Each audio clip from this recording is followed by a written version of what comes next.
The Jarl of Trondheim has died and his land has fallen into chaos. Fearsome creatures have begun to rain destruction on the villages. A champion is needed. Welcome to Champions of Midgard. Champions of Midgard is a worker placement game for 2 to 4 players from Grey Fox Games. Players will take on the role of Viking leaders seeking glory for their clans. Will you be able to rise to the challenge and fill the shoes of the fallen Jarl? Or will you be left with nothing but blame? Let's find out in Champions of Midgard. Place the game board in the center of the table and place the round marker on the first space of the round track. Shuffle the market stalls and add them to the empty spaces based on the chart listed in the rulebook. Return the unused tiles to the box. Place the small and large public longship on their corresponding spaces on the board and place the private ships marked with the correct number of players next to the board near the shipwright's hub. Shuffle the Rune, Destiny, Merchant Ship, Troll, Draugr, Journey, and Monster cards and place them in their corresponding spaces on the board. Reveal a Troll card, 2 Draugr cards, and Monster cards according to the number of players. Place Journey cards face down on their corresponding spaces. Reveal 2 Rune cards. Starting with the player to the right of the starting player, and continuing clockwise around the table, players will choose their Viking leaderboard and color of worker meeples. Each Viking leader has a different special ability listed on their board. Leaderboards have 8 spaces for dice warriors. You can only have 8 at a time. Place the Viking warrior dice, food and wood cubes, favor tokens, blame tokens, and coins near the board within reach of all players. The player who most recently earned glory in battle receives the first player marker. Give each player 1 food and 1 wood, 1 coin, 1 favor token, 1 swordsman die, and 1 destiny card. Each player will place one of their worker meeples on the worker hut location and keep 3 in their personal supply. If you're playing with 2 players, you will keep 4 in your supply. All unused meeples will be returned to the box. Now you are ready to play.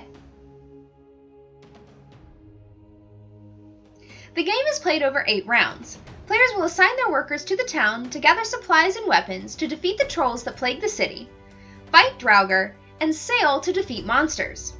Starting with the first player, players will take turns assigning 1 meeple to available locations on the board and taking the associated action, unless you place it on a combat space. This will happen later in the round. Let's take a closer look at the available spaces. The Runesmith lets you trade a wood for a rune card. Rune cards can give you special powers and extra points at the end of the game. The Sage's House lets you look at 1 face-down journey card and take a destiny card. Destiny cards will give you points at the end of the game if you complete the challenges listed. The Shipwright lets you purchase a private longship by paying the cost as listed on the left side of the card. Private longships will also give you points at the end of the game. You can also place your worker on one of the public longships and place it in an open journey space. The Stave Church allows you to trade in coins for favor tokens. Favor tokens will let you re-roll dice or give you points at the end of the game. The Jarl's Longhouse will let you take the first player token and a swordsmith from the supply. The Market lets you trade food, coin, or wood at a 1-to-1 ratio. The Worker Huts let you gain an additional worker. The first person to go here will pay 5, the second will pay 4, the third will pay 3, and the fourth will pay 2. The Swordsmith, Hafter, Blacksmith, and Smokehouse will accumulate food and fighters in the cleanup stage. When you go here, take all of the goods at the location. A new merchant ship will be revealed each round. Simply pay the cost on the card to receive the goods listed. The market stalls will change every game. Pay the costs and receive the goods or valor. The hunting grounds, fight the troll, and fight the Draugr will be resolved later. Once your Vikings have been placed, it's time to assign your warriors. Choose the number of warrior dice you would like to fight at each location you have a Viking at, and place the dice on the card. If you are voyaging, you must have food to feed your crew. For closer voyages, you'll need 1 food for every 2 warriors, and for longer voyages, it is 1 food for every warrior. Now it's time to fight. Combat resolution must be completed in this order: hunting grounds, fight the troll, fight the Draugr, and Voyage. Let's take a closer look at the dice. Each die will have different types of results. The White Swordsman die has a shield, a single hit, a double hit, and blank sides. The Red Spearman die has a shield, a single hit, a double hit, and blank sides. The Black Axeman die only has a single and double hit, and blank sides. Any player who placed a warrior at the hunting ground will roll their warriors and take food equal to the number of hits with a maximum of 6. Combat is completed in the same way for all creatures. Each creature will have the damage they do above the closed fist and their defense above the shield. Some creatures will have resistance to certain types of dice. Roll the dice and count up the number of hits you managed. Then discard the number of die equal to the creature's attack. If you rolled any shields, this will protect you from the damage. If you killed the creature, take the reward listed. If not, re-roll the dice until you either defeat the creature or lose all dice.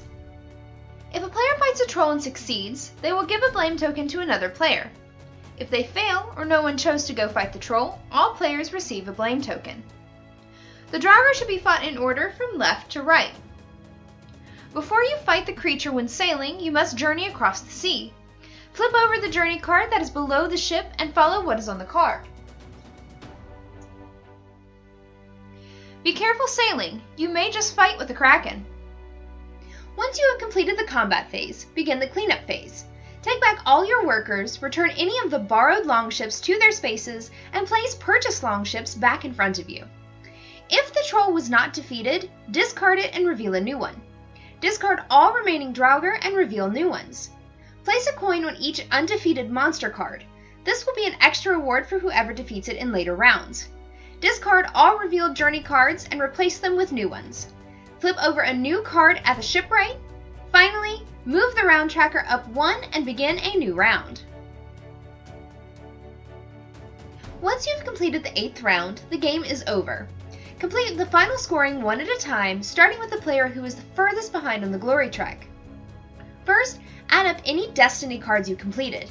If you have completely fulfilled your destiny, you will score the higher number, and if you tied, you will score the lower. Each set of enemies is worth 5 points. A set is made up of one of each color, red, yellow, and blue. Trolls have no color and do not count toward the endgame scoring. Then, add up the runes you have collected, both used and unused, and the private longships you have purchased. Each unspent favor token is worth 2 glory, and unused coins score 1 for every 3 coins. Finally, blame tokens.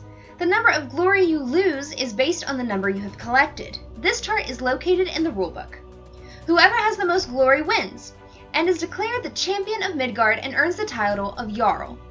If there is a tie, the player who defeated the most enemies wins. If there is still a tie, players will share the win.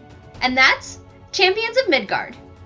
You can watch us play this and many other board games live Mondays, Wednesdays, and Fridays at 7 p.m. Eastern Standard Time at twitch.tv/boardgamehouse.